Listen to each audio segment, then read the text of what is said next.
সাধারণত পরীক্ষায় দুই ধরনেরই প্রশ্ন থাকে। অ্যাফার্মেটিভ বাক্য দেওয়া থাকলে সেখান থেকে নেগেটিভ করতে বলা হয়, অথবা কোনো একটা নেগেটিভ বাক্যকে অ্যাফার্মেটিভে রূপান্তর করতে বলা হয়। তো যদি বলা হয় অ্যাফার্মেটিভ আর নেগেটিভটা মূলত কি, অ্যাফার্মেটিভ হচ্ছে হ্যাঁ বোধক বাক্য আর নেগেটিভ হচ্ছে কি না বোধক বাক্য। এখানে ট্রান্সফরমেশন অফ সেন্টেন্সের একটা কন্ডিশন হচ্ছে বাক্যের গঠন চেঞ্জ হবে, মানে হ্যাঁ বোধক বাক্য থেকে না বোধক বাক্য হবে। যে কোনো ট্রান্সফরমেশনে গঠন চেঞ্জ হবে কিন্তু অর্থ সেম থাকা লাগবে।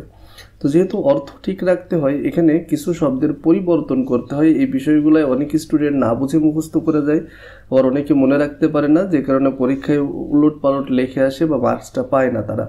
তো চলো এই বিষয়টা আমরা একটু বুঝি আজকে। তো এখানে দেখো, প্রথমত আমরা একটা নিয়ম পড়ি যে অনলি থাকলে none but, nothing but, not more than বসে, তাই না? তো এই নিয়মটা মুখস্থ করে ফেলি আমরা। তো অনলি কেন বসে? কারণ অনলি মানে হচ্ছে শুধুমাত্র, আর নান বাট মানে, নান বাট বলতে কি এমন কেউ নেই বোঝায়। মানে দেখো, অনলি হি মানে শুধুমাত্র সে, আর নান বাট হি মানে সে ছাড়া কেউ না। এখানে বাট মানে হচ্ছে ছাড়া, বাট মানে কিন্তু না। নান বাট হি অর্থ কী হবে? সে ছাড়া কেউ না। একইভাবে অনলি ফোর যখন বলা হচ্ছে যে শুধুমাত্র চার, একটা সংখ্যা বোঝানো হচ্ছে। এখন শুধুমাত্র চার ছাড়া কেউ না এমন তো বলবো না, তখন কি বলা হয়? নট মোর দ্যান ফোর, মানে চারের বেশি না। যখন বলা হচ্ছে অনলি বুক, শুধুমাত্র বই, আমরা কি বলছি?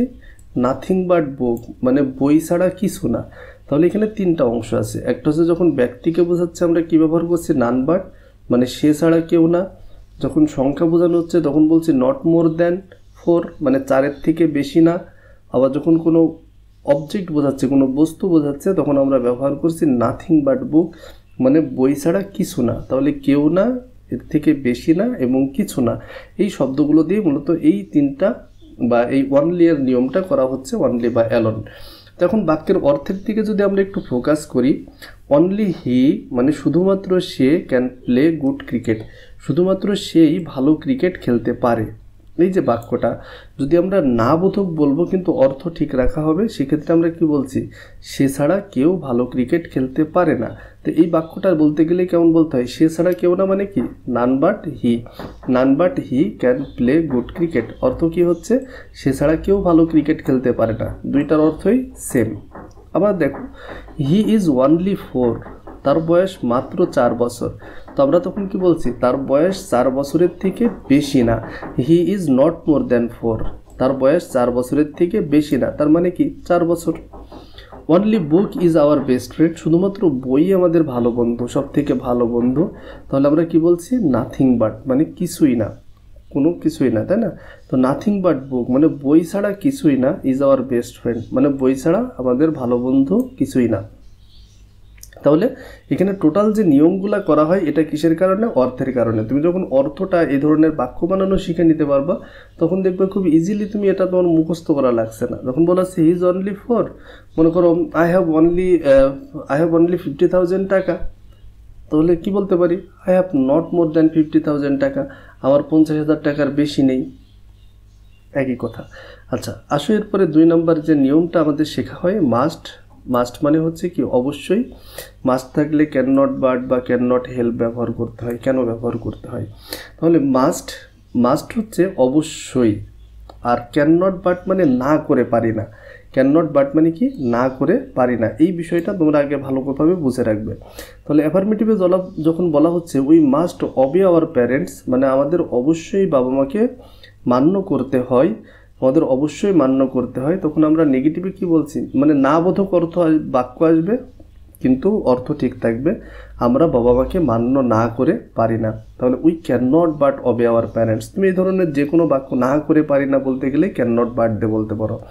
যেমন হচ্ছে মনে করো I must read news paper, আমাকে অবশ্যই সংবাদপত্র পড়তে হয়, তাহলে আমি সংবাদপত্র না পড়ে পারি না। I can not but read newspaper. আর ক্যান নট হেল্প দিলে তখন ভার্বের সাথে আইএনজি যোগ হয়। এরপরের যে নিয়মটা পড়া হয় সেটা হচ্ছে এভরিওয়ান। তো এভরিওয়ান থাকলে আমরা পড়ি যে there is no dot dot but. কেন পড়ি? এর কারণ হচ্ছে এভরিওয়ান মানে সবাই। যখন বলা হয় সবাই একটা কাজ করে, তখন এর নেগেটিভ হয় যে এমন কেউ নেই যে কাজটি করে না। অর্থটা কি থাকে? সেম থাকে। তাহলে দেয়ার ইজ নো এর অর্থ হচ্ছে কি? এমন কেউ নেই, but there is no but এর অর্থ কি এমন কেউ নেই।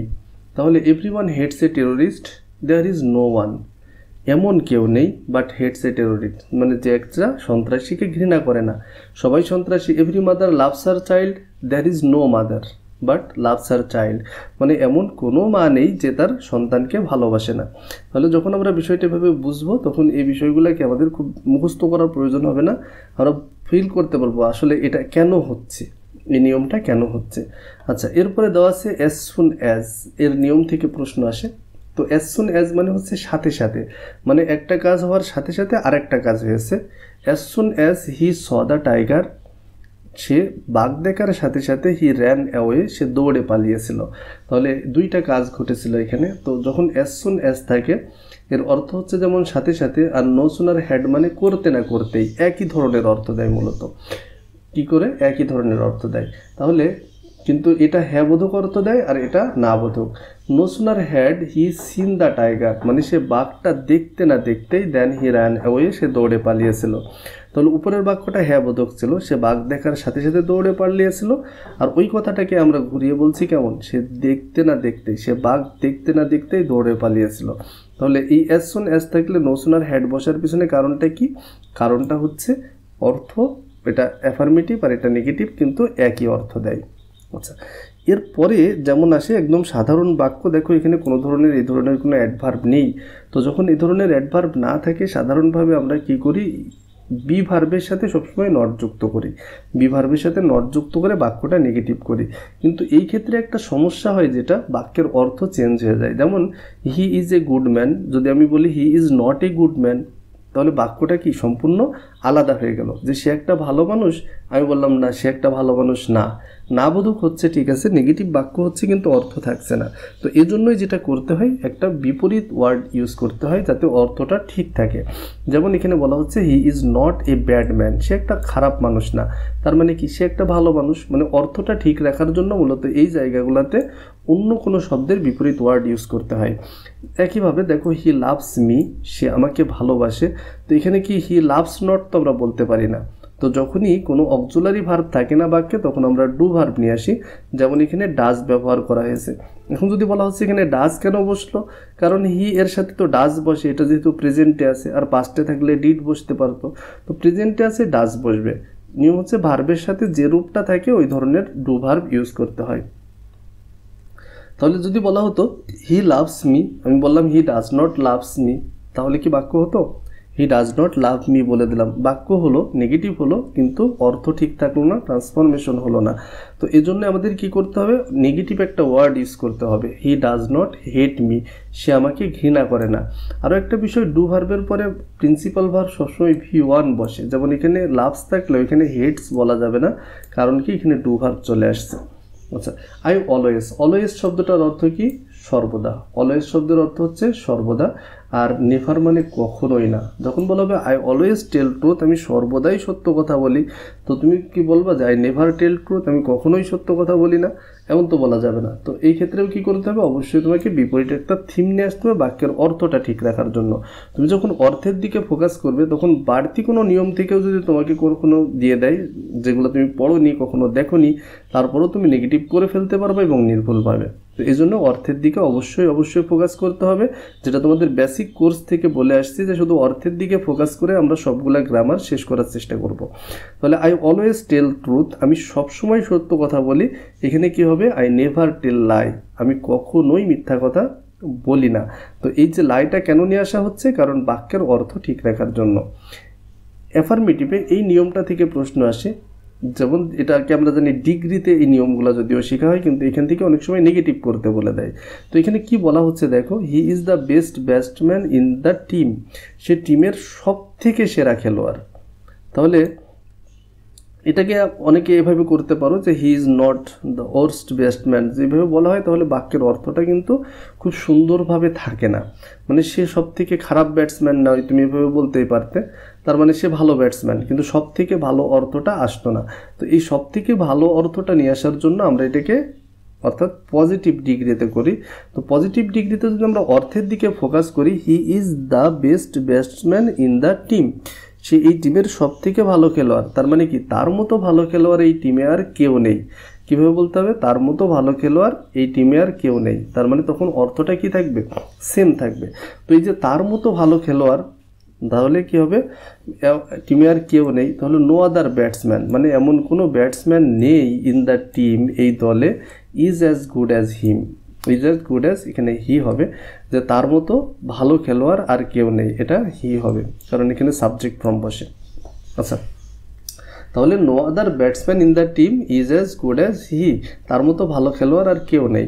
মনে করো তুমি খুব সিম্পলি তাহলে এভাবে বলতে পারো, মনে করো হচ্ছে তুমি বললে যে Russia is the biggest country in the world, তাহলে আমরা কি বলতে পারবো যে রাশিয়ার মতো বড় দেশ আর কোনোটা নেই, তাহলে no other countries in the world is as big as Russia. Clear বিষয়টা? আচ্ছা, একইভাবে দেখো এটাও ডিগ্রি থেকে আসছে, I am taller than you, তুলনা করা হয় যখন অ্যাডজেক্টিভ দিয়ে, যে আমি তোমার থেকে লম্বা। তো এটাকে যদি আমরা অ্যাফার্মেটিভে বলতে চাই, হ্যাঁ বোধকে, বা নেগেটিভে বলতে চাই, না বোধকে বলতে চাই, তাহলে আমরা কেমন বলতে পারি? যে তুমি আমার মতো লম্বা না, মানে আমি তোমার মতো লম্বা, আর এর নেগেটিভ কেমন হবে? তুমি আমার মতো লম্বা না। দুইটা বাক্যের অর্থ কি থাকছে? একদম সেম থাকছে। তাহলে ওই কথাটা যদি আমরা বলতে চাই, you are not as tall as me, হবে না, আই হবে। You are not as tall as I, তুমি আমার মতো লম্বা না। আচ্ছা, এরপরে দেখো he is too weak to walk, এই যে বাক্যটা, এই নিয়মটা থেকেও তোমাদের অনেক সময় প্রশ্ন আসে। টু ডট ডট টু থাকলে সো ডট ডট দ্যাট ব্যবহার করতে হয়, এটা তো আমরা জানি, কিন্তু কেন ব্যবহার করতে হয়? কারণ হচ্ছে হি ইজ টু উইক, মানে সে এতই দুর্বল, যে টু ওয়াক মানে হাঁটার সামর্থ্যহীন, মানে সে হাঁটার মতো হচ্ছে, বা ও সে হাঁটার থেকেও কি দুর্বল, মানে সে হাঁটতে পারছে না, এমন একটা দুর্বল, এত দুর্বল। তো আমরা এখানে বলি সে এতই দুর্বল, যে একই ধরনের অর্থ দেয়, যে হি ক্যান নট ওয়াক, সে হাঁটতে পারে না, একই ধরনের অর্থ দেয়। মূলত যখন আমরা অর্থের দিকে ফোকাস করব, তখন আর আমাদের নিয়মগুলা খুব বেশি মাথায় রাখা লাগবে না। তো খুব সুন্দর করে মুখস্থ করে নাও, তাহলে সুন্দর করে মুখস্থ করে নাও। অনলি মানে কি? শুধুমাত্র। অনলি হি, শুধুমাত্র সে। নান বাট হি, সে ছাড়া কেউ না। অনলি হি, শুধুমাত্র সে। নান বাট হি, সে ছাড়া কেউ না। তোমাদের শব্দগুলো জানতে হবে।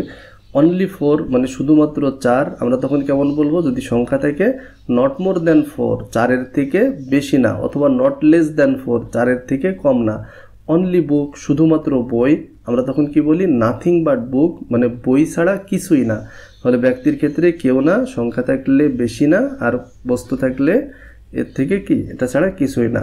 মাস্ট মানে অবশ্যই, ক্যান নট বাট না করে পারি না। ক্যান নট বাট অর্থ কি? না করে পারি না। এভরি মানে সবাই। দেয়ার ইজ নো বাট মানে এমন কেউ নেই। দেয়ার ইজ নো বাট মানে কি হয়? এমন কেউ নেই। অ্যাজ সুন অ্যাজ সাথে সাথে, নো সুনার হ্যাড করতে না করতেই, করতে না করতেই, দেখতে না দেখতেই, খেতে না খেতেই, এমন অর্থ দেয়। আর যখন সাধারণ বাক্য থাকে, অন্য একটা শব্দের বিপরীত থিম নিয়ে আসতে হয়। অক্সিলারি ভার্বের সাথে সবসময় নট হবে। অক্সিলারি ভার্ব না থাকলে ডু ভার্বের সাথে নট যুক্ত করতে হবে, মানে ডু ভার্ব নিয়ে আসতে হবে অক্সিলারি ভার্ব হিসেবে। অলওয়েজ মানে সবসময়, এটা থাকলে আমরা কী ব্যবহার করি? নেভার মানে কখনোই না, সবসময়। আর এর সাথে আমরা কী ব্যবহার করি? কখনোই না। হি ইজ দ্য বেস্ট যদি এমন থাকে, তখন বলতে হবে তার মতো ভালো কেউ নেই, এর মতো বড় দেশ কোনোটা নেই, এর মতো কঠিন কাজ কিছুই নেই, এভাবে বলতে হবে। আমি তোমার থেকে লম্বা, তুমি আমার থেকে লম্বা না। আমি হচ্ছে মনে করো ওর থেকে বুদ্ধিমান, ও আমার মতো বুদ্ধিমান না। তো এইভাবে আমরা নেগেটিভ করে থাকি। আর যদি সে এতই দুর্বল যে হাঁটতে পারে না, সো ডট ডট দ্যাট দ্বারা এই নেগেটিভ বা অ্যাফার্মেটিভ করতে হয়। তো এখন এই যে আমরা যেটা নেগেটিভ থেকে অ্যাফার্মেটিভে শিখলাম, অ্যাফার্মেটিভ থেকে নেগেটিভে যেটা শিখলাম, নেগেটিভ থেকে যদি কোনো অ্যাফার্মেটিভ করতে বলে, ঠিক এরই অ্যাফার্মেটিভ রুলস। মানে কেমন? মনে করো কোথাও থাকলো যে nothing but book is our best friend, বলবে তোমাকে অ্যাফার্মেটিভ করো। তাহলে নাথিং বাট মানে কি? যে হচ্ছে বই ছাড়া কিছুই না। তাহলে আমরা কি বলবো? শুধুমাত্র বই। Only book is our best friend. খুব সিম্পল। তাহলে বিষয়টা তোমরা একটু দেখো। এর পরবর্তী ভিডিওতে আমরা তোমাদের বোর্ড কোয়েশ্চেনগুলো এই অনুসারে সলভ করে দেখাবো। দেখা হবে পরবর্তী ভিডিওতে। সে পর্যন্ত ভালো থাকো, সুস্থ থাকো, বেশি বেশি চর্চা করতে থাকো। আর হ্যাঁ, অবশ্যই যারা বেসিক কোর্সটা মিস করছো, তোমাদের প্লে লিস্টেরই প্রথম দিনগুলোতে বেসিক কোর্স করানো হয়েছে, তোমরা ওই বিষয়গুলো দেখে নিলে বাদবাকি সমস্ত গ্রামার তোমাদের কাছে সহজ হয়ে যাবে, এমনকি ইংলিশ ভাষাটাই সহজে আসবে। তো চর্চা করতে থাকো বেশি বেশি, আর আমার জন্য দোয়া করো। আল্লাহ হাফেজ।